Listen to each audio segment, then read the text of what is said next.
The CANDOR study is a new randomized phase 3 trial focusing on patients with relapsed or refractory multiple myeloma who previously have received 1 to 3 prior lines. The main analysis focuses on progression-free survival. It was just published some weeks ago in the Lancet. The study shows that the experimental arm that consists of carfilzomib, daratumumab, and dexamethasone has a superior progression-free survival compared to the control arm, which is carfilzomib and dexamethasone. And that has also led to an FDA approval.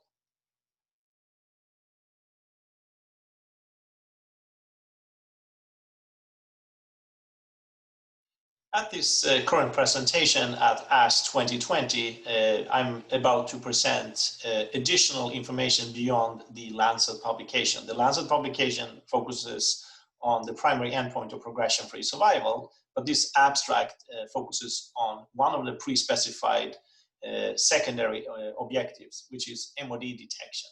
Specifically, we conducted VDJ sequencing of samples from patients treated on this clinical trial.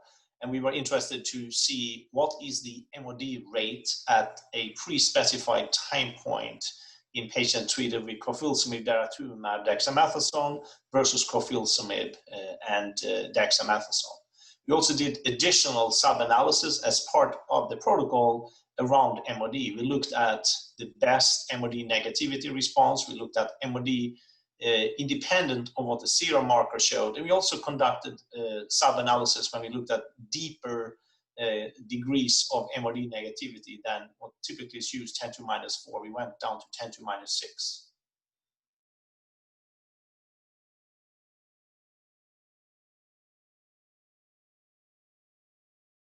The key results of this presentation is that the 3-drug combination with carfilzomib, daratumumab, and dexamethasone has a significantly higher rate of MRD negativity compared to the control arm of carfilzomib and dexamethasone.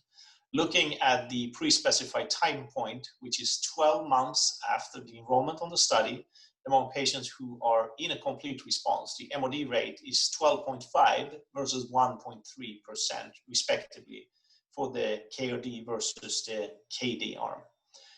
Looking at additional measures of MRD, when we look at the best overall MRD negativity rate at any time, we see that this 3-drug combination with carfilzomib, daratumumab, dexamethasone goes as high as 22.8% versus 5.8% for the control arm. The reason that we see that these numbers keep on going up, I do think are reflective of what we have seen in many other studies. We see that the depth continues to deepen over time. We also do see that patients can reach MRD negativity in some cases, while there still could be a low level of a serum immunoglobulin present in the blood from the disease. And I think this is because we can effectively kill the myeloma cells and achieve MRD negativity in the marrow, while the clearance of the monoclonal protein may take a little bit longer. So this is something that we have now started to see in different scenarios with effective combination therapies. And also we see this, for example, with CAR T-cell therapies, when we effectively can eradicate the cells, but the proteins are lingering for an extended period of time. So I think there will be future publications on these data, future presentations showing higher and higher rates of MRD negativity. That would be my projection.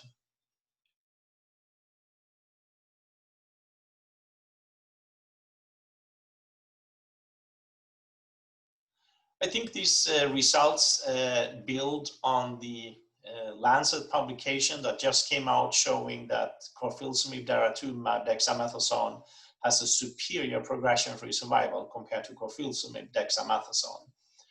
And they expand on that in a manner that they provide detailed data supporting that you can achieve very deep responses with the 3-drug combination. In the best overall MRD negativity rate at any time, almost a quarter of the patients have achieved MRD negativity.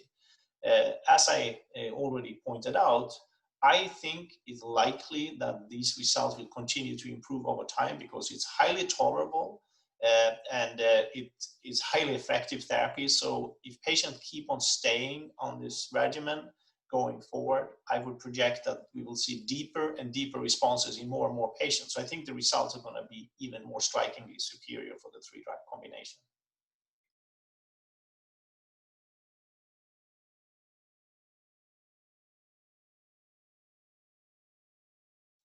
In addition to the primary endpoint of this presentation, and in addition to the additional perspectives of looking at MRD at any time, we also conducted sub-analysis when we looked at 10 to minus 5, or 1 cell in 100,000, and 10 to minus 6, 1 cell in a million.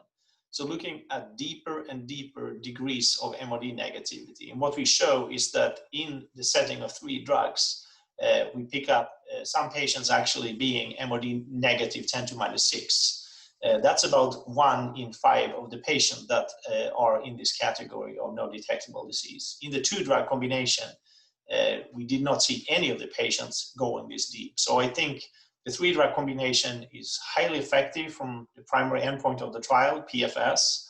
It's highly effective when we set the bar at 10 to minus 5 for MRD negativity, which is the established cutoff for talking about MRD negativity. But it also shows that 1 in 5 patients that are heading into this MRD negativity space goes very, very deep. So I think, again, it supports what I've said multiple times. I think this is a highly effective therapy, and I think the results will keep on becoming stronger and stronger as we follow patients going forward.